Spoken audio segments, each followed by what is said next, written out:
Basically, it gives you much more fine-grained control over your shading rate, right? When I say shading rate here, we're talking about pixel shading rate. So we'll talk a lot about how it's implemented, but it allows you to actually specify in terms of screen space, although there are actually flexible ways to do it, not entirely in terms of screen space as well.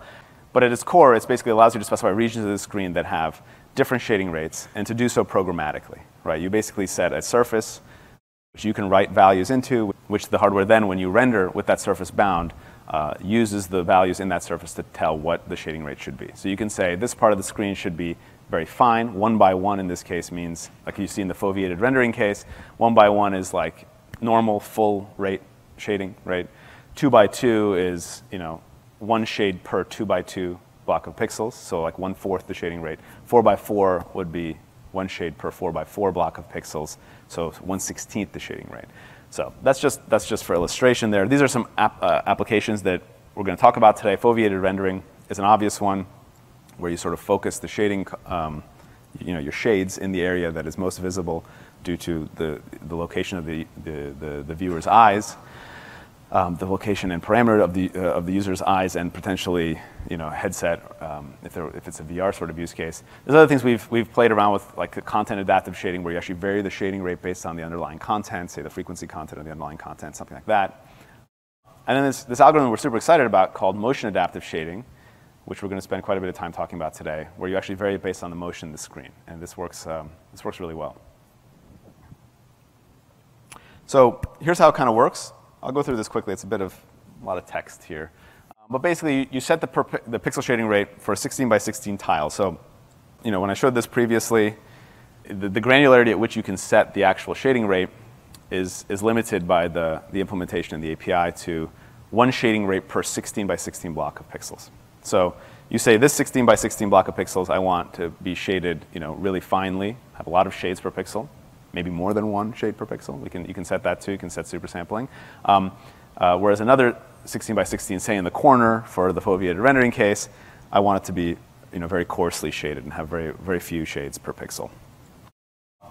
So there's a shading rate surface, which we'll talk a little bit more about, which allows you to specify that shading rate for each 16 by 16. That shading rate surface has 1 value per 16 by 16 on the screen, as you would expect, because there's 1 shading rate per 16 by 16, right? It's worth noting, in a lot of ways, it works like MSAA. So I'll talk a little bit about MSAA, but one of the features of MSAA, right, is that you shade at a certain rate, which is less than the sample count in MSAA, typically. But the depth is always rasterized at full pixel rate, right? Depth and stencil is actually done. If you're in 4x MSAA, you do 4 depth stencil samples. Same thing with variable rate shading. Depth is always done at the full pixel rate. It's independent of what you set the variable shading rate to. It's just the variable shading rate just controls how often the pixel shader gets run, basically. And it's also kind of conservative. I'll show a diagram of this, so if this is confusing. But in the same way as MSAA is conservative in this way, you can actually do more shading than the variable shading rate that you set in your variable shading rate surface if there's complex geometry within a single tile, right? And I'll display what that looks like. But what that basically gives you is that on triangle edges, you'll get more shading, potentially, which is, there's a pro and a con to there. You get more shading there, which will give you better quality. The con there is that it will obviously cost performance because you're doing more shading, right? Similar to MSAA, so if you understand how MSAA works, I think it's exactly analogous. And I'll talk a little bit more about that. So the different modes that we support, we have sort of super sampling modes. I think this is the important part of this slide, is this bottom here, where we can do various degrees of super sampling. You can set each 16 by 16 to do 2x super sampling or 4x super sampling or up to 8x. You can set obviously 1 shade per pixel, which is standard rendering, right? Or you can set these sort of different coarse modes, 2 by 1, 1 by 2, 2 by 2, 4 by 2, 2 by 4, 4 by 4. I'll show what this looks like on the next slide here. But I think a visualization will be helpful. So these are sort of the different visualization of some of the different modes, actually all the different modes that are coarser than 1 by 1.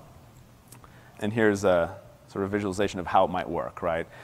So this is actually going to be something sort of similar to the motion adaptive shading algorithm that I'm going to talk about a little bit later. But basically what you do is you run some algorithm, and this is code you write, to determine what level of shading rate to apply to each region of the screen, right? So let's say you run your algorithm, and it determines that these regions here that I've highlighted should get the finest shading rate. Right? So the way motion adaptive shading works, I'll talk about it a little bit later, but to give you some intuition about why we're coloring it this way, is that the parts that are in motion get lower shading rates. So the parts that are sort of not in motion on the screen get the highest shading rates. So in this case, right, since the car is sort of centered on the screen and the camera is moving along with the car is not moving in screen space very much, neither is the distant background, so those get a finer shading rate. Those get more shades per pixel. And then, different regions like these, it's the algorithms determined they're going to be 2 by 1 or 1 by 2. These 16 by 16 tiles, remember these are 16 by 16 tiles right here. We make one decision per 16 by 16 tile on the screen. These are determined to be 2 by 2. These are kind of the 4 by 2 ones, and these are the ones that are most in motion, say. And this is kind of ad hoc. I mean, we just kind of drew this up here to give you an idea. But what you end up with is this sort of a surface which has one setting per 16 by 16 block on the screen, telling it what rate I should shade at for that 16 by 16 block. Okay? Like I said before, it's kind of analogous to multi-sampling. So just to show you what we mean by that, because there's this concept of sort of when the coverage is complex, you'll get more shades than maybe you intended to based on the shading rate that you set. I'm going to do just like a quick aside on how multi-sampling works. So the way multi-sampling works, this is completely separate from variable rate shading. This is just standard multi-sampling like it's been shipping for 10 years. When you have a triangle that comes in and hits some of these samples here, this is 4x multi-sampling mode, the shader gets run basically anytime that there's a sample that's been hit by that triangle. Right? So for those 3 pixels, this triangle is determined to have coverage, and so the shader will get run 3 times. Right? Not for each one of the subsamples, of course, but it'll get run 3 times in total because we're multi-sampling. And then when that shader is being run, where will attributes get evaluated? Right? There needs to be a location for attributes to be evaluated. So in standard MSAA, the attributes, as you'll remember, are evaluated at pixel centers. So those are the red dots there. Now, that can potentially cause problems in some cases, right? Depending on what your algorithm is doing. For example, the lower right attribute evaluation point is outside of the gamut of the triangle that we're actually rasterizing here. That can cause problems with the texture coordinates being outside of the texture coordinates of that triangle if you have very carefully selected texture coordinates where that would matter. So we have this thing which we've had, again, for 10 plus years now called centroid sampling, which can move the actual sampling location to something that's guaranteed to be within the gamut of the triangle. Right? So this is how MSAA works. And then when a second triangle comes in, MSAA, what happens is, let's say we have this one. It intersects those 2 pixels. It shades, these 2 pixels, right? Because those are the ones that are intersected. The samples are intersected by this new triangle. And so what we have is this lower right one, which I'll highlight right here. That lower right pixel gets actually shaded twice, right? Even though MSAA is sort of for fully covered pixels, in MSAA you're supposed to get 1 shade per 4 samples. In the case of the lower right pixel there, you actually get it shaded twice. And the reason is because there's complex coverage. There's 2 triangles that are intersecting within this pixel, right? So, or this pixel, right? So in the case where you have 2 triangles going through a pixel, both of which are hitting a sample inside that pixel, you end up kind of overshading, right? Of course, that's also what gives you the quality on the edges of with MSAA, right? So this is exactly how variable rate shading works, right? So when you have a complex sort of situation where within a tile you have triangles that are hitting different subtiles within that tile, they will get potentially shaded more than 1 time, more than what you expect. I'll show a visualization of this. So let's say we're in VRS 2 by 2 mode. So this is a 16 by 16 tile in 2 by 2 mode. So each one of these is a 2 by 2 block of pixels, right? So that's why there's 8 by 8 of those. So let's say we have a triangle again. So what it does is it sort of shades these red ones, let's say, are getting shaded 1 time. Let's say this entire example is there's a world in which there are only 2 triangles. Okay? So to simplify it, this world only has 2 triangles. We're only rendering 2 triangles. It's the world's most boring scene. So the ones that I've highlighted here in red will get shaded 1 time by this triangle. Okay? We have another triangle coming in. The ones highlighted in red now will get shaded 1 time by that triangle. And then these ones in the middle, these 2 by 2s that are in the middle, since both triangles intersect those 2 by 2s, they potentially will be shaded twice. I mean, this depends on the specific coverage that is within those subtiles there. But the message here is just to sort of explain that even though this 16 by 16 is set to 2 by 2, so you expect to get 1 shade per 2 by 2 block of pixels, those 2x2 blocks that have two triangles intersecting within them could potentially get shaded more than just one time per 2x2. It could be 2 times per 2x2 for those, right? And if there was a more complex situation where there are even more triangles potentially intersecting, it could get reshaded again, right? So it's exactly analogous to MSAA in that sense, and just something. So in some sense, then, the performance and the quality is a function of the actual underlying geometry, the geometry that you render to these surfaces, right? So so you'll have some variability here and a little bit of unpredictability in that sense. But you do have this behavior where you potentially have higher quality on edges because of the fact that you shade more on edges, right? So similarly, for interpolation and for centroid, it's the same idea, just like with MSAA. But now, instead of at the center of the pixel without centroid, you actually interpolate attributes at the center of the coarsened pixel, or whatever the variable rate shading rate pixel is. So in 2x2, that would be the center of a 2x2, and 1x2 would be the center of a 1x2, and so on. So here's sort of a visualization of how that would look in the 2x2 case. So these are the centers in green. So we have a triangle that comes in here. So it gets shaded, but the actual point at which the attribute is evaluated is that red point in the center without centroid. So it's clearly out of the gamut of this triangle. And then you can use centroid to move that to where you would want it, which is over that, that shaded subpixel with centroid, right? So really thinking about it in terms of MSAA and what would happen in an MSA case is a good way to have intuition about what might happen with variable rate shading. Okay, so I'm going to talk a little bit about some techniques. Foveated rendering I already talked a little bit about, talk a little bit more about here. Basically, this is something that probably makes most sense in sort of VR type applications. So I could see it with eye tracking working in other types of displays and setups as well. So one thing to note is you can actually super sample in the center region, or in any region, but we actually do, remember we talked about the different modes. You can actually do super sampling in addition to just one by one or making it coarser. You can actually make it finer as well. I'm actually going to show a quick demo which shows that. We're going to have some sample code for the VR head-mounted display use case where we have some patterns that we know work well with standard head-mounted displays, but it's totally flexible, right? You can do whatever you want. And it's also natural to extend this to eye tracking, as you would expect, where you just move the shape based on the movement of the eye, right? I'll show a quick demo. Obviously, I can't show VR on stage here, so I will show what I will show, which is this is there's a couple of things I'm going to show you guys here. One is just this is Unreal Engine 4, so we have this working in Unreal Engine 4. This is running on a Turing board. So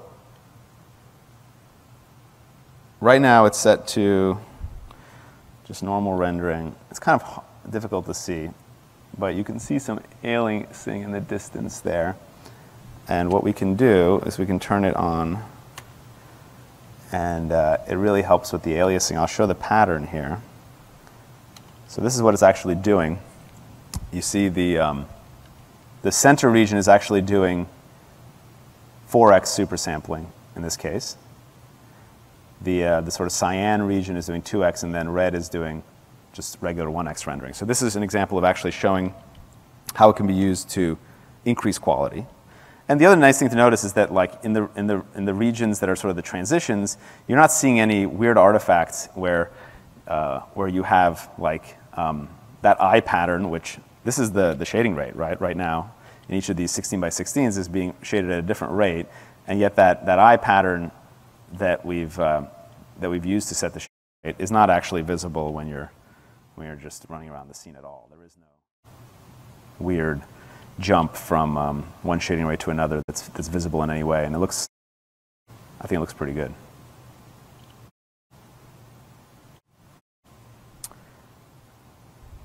Cool. Other things we've played with content adaptive shading, I'm not going to go into details, just to sort of show that anything is possible sort of with variable rate shading based on color differences either between the previous frame or even maybe within your frame. You change the shading rate surface and you go from there. We had this sort of visualization here where based on the surface detail, you'd have lower shading rates there, where green is the lowest shading rate based in very smooth areas of the scene. This was looking pretty good too. I think motion adaptive shading is probably more promising than this. I think getting this perfect is tricky, although depending on your your application, this might end up being useful as well. But we have some sample code for this too. Okay. One thing to quickly talk about is the actual flexibility. You know, everything I talked about with variable rate shading is that it's set in screen space, right? So per 16 by 16, and so that makes you think the only way you could possibly set this up is to have it be mapped, you know, fixed to sort of regions of the screen. So if a triangle falls in a certain region of the screen, it's going to be guaranteed to get the shading rate that is set for that region of the screen. And that's generally true, but there is an algorithm due to a flexibility that exists in variable rate shading, which allows you to have more granularity than that, actually. You can actually even change it sort of per object or per triangle if that maps better to what you're going to do.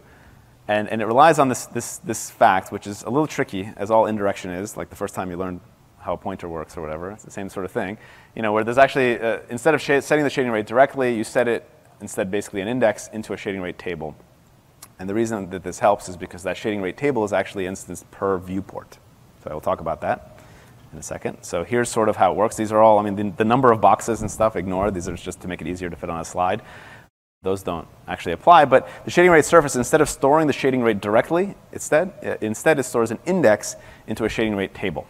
So for example, here, you know, the 0th reference, it says use the 0th shading rate, which in this case is the 2 by 2 shading rate.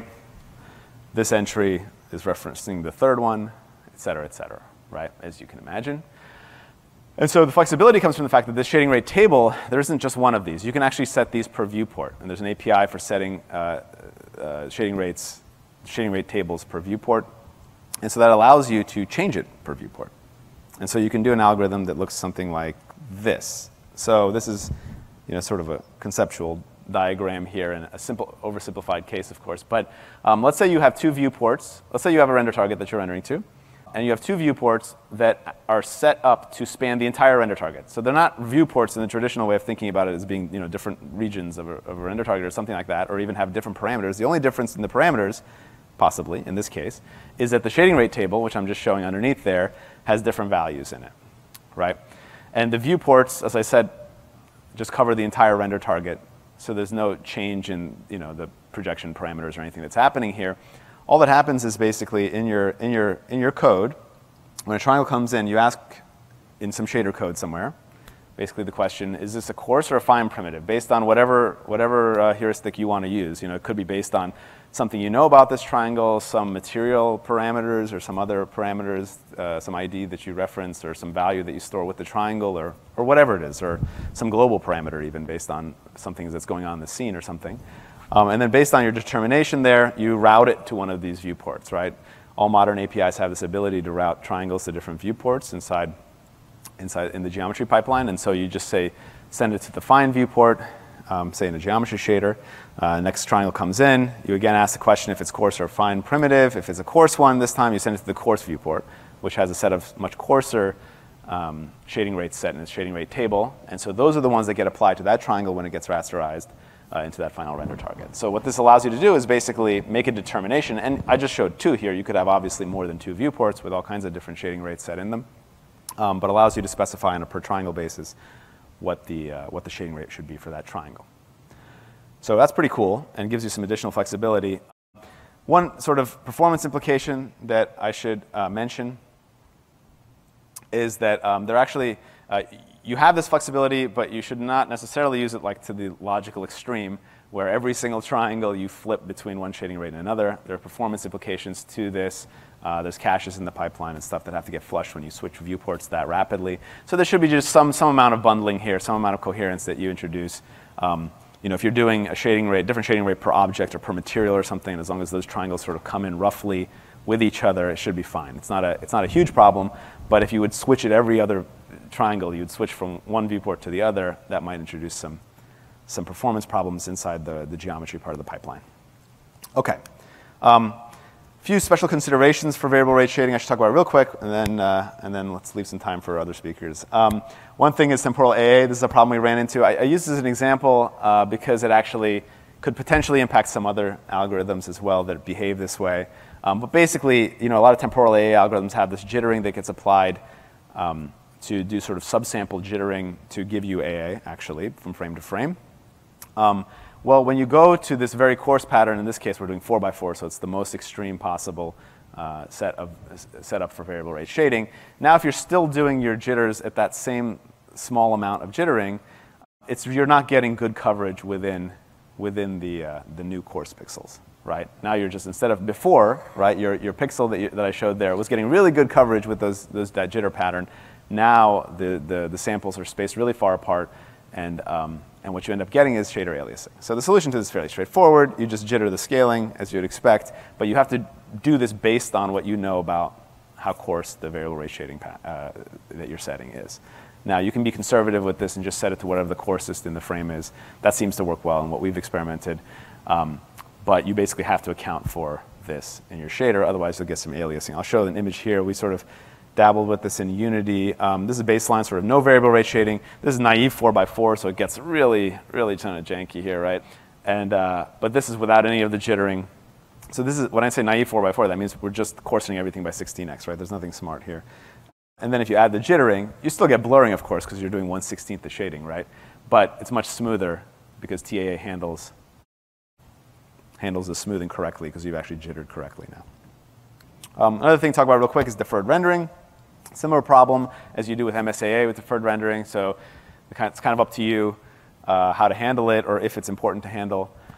Basically, the trouble here, right, is that if you have some geometry that you render, say your G-buffer and deferred rendering with, and then you do your shading using differently shaped geometry, that mismatch can cause problems if you really want to sort of maintain the same quality on edges and stuff, right? So you have to have some way of knowing, since the number of shades that happen when you're rendering is a function of the geometry due to that geometry complexity thing that I talked about earlier. If you want to get this perfect, you have to, your lighting passes have to be informed about what the underlying coverage was when the G-buffer was laid down or something like that. So I think you can probably punt and not do variable rate shading on some of your lighting passes where you see artifacts, and that'll probably work fine. In many cases, you may not get acceleration on those passes, but it renders up fine. Or if you're willing to accept aliasing on some cases, that probably will work fine to just punt. But if you want it to sort of be perfect, then you have to have a way of handling that, just like you do with MSAA. Similarly, compute shaders, right? This is a raster feature. It focuses on, it relies on the rasterizer to set all these things up. So compute has no knowledge of this. If you're doing graphics algorithms in compute that reference pixels, and you need it to have some knowledge of it, you have to give it some knowledge of it. So that's kind of up to you too. I think in a lot of cases, as long as you're not worrying about sort of scaling the compute work with variable rate shading, in other words, you don't want the compute work to also be done at a variable rate, that's not important. It should just work with most algorithms. If you do want it to somehow know how coarse the underlying thing you're fetching from or something is, then you have to have a way to provide that information to the compute shader. So just a couple things to watch out for. Integration, this is kind of for the web. Let's not read through this gigantic enum one line by one line, although we can if you want. But basically, there's you set this pixel shader rate, which is this enum. You put it into a shader rate table, like I said, which are set per viewport, and then you set it. This is a very straightforward API through MV API. This is how you do it in DX11 and DX12 currently. And then you set a shading rate resource view that contains the surface. And then you can write to that surface using the usual methods that you can write to surfaces in modern APIs. So we were using compute shaders for these, for the demos you saw. And this is, I'm showing this MV API representation. DX12 is similar, and there's also a Vulkan extension and the shading rate image, which supports all the same functionality. Now, one thing to talk about here. And I don't need to go into a lot of details here, but compared to some of the previous things we had done, this is a snippet of code here where, which is based on our lens match shading implementation, which is also a shading rate reducing feature that we introduced in the Pascal family. That did this thing where it warped the sense of what screen space even is based on some parameters. That was fairly complex. This like center region here, you see this if VR projection is active code snippet on the left there. That's all done because of the complexity of lens match shading and the complexity of it warping screen space, right? Nice thing about variable rate shading, if you were to do something similar to what lens match shading does, say for the VR use case, say with foveated rendering like we talked about, because it doesn't do anything strange like warp your depth values or the positions of logical positions of pixels, it ends up being much more simple. You wouldn't need any of that code to implement variable rate shading accelerated In fact, we don't have any of that code. We're working on an Unreal Engine integration. This is Unreal Engine 4 code. And we're noticing that it's much easier to integrate this compared to some of our previous techniques because it doesn't have this sense of different coordinate spaces and varying them based on different passes. So you don't have to think about that stuff. You don't have to write the code to handle it, which was fairly tricky. So it's just in general simpler. And then on the actual C++ code side, it's also simpler because you don't have to set separate geometry shaders and viewports and all these other things like you had to do with lens match shading. OK. Almost done. Just talking about integrations. So we have both UE4 and Unity ones coming soon. I wish I could give a more specific date. I think for UE4, we'll have it available in the next month, I'm very sure. And as I mentioned, all the APIs have support for VRS available in some fashion right now. In GL as well, yes. Thank you, Samuel.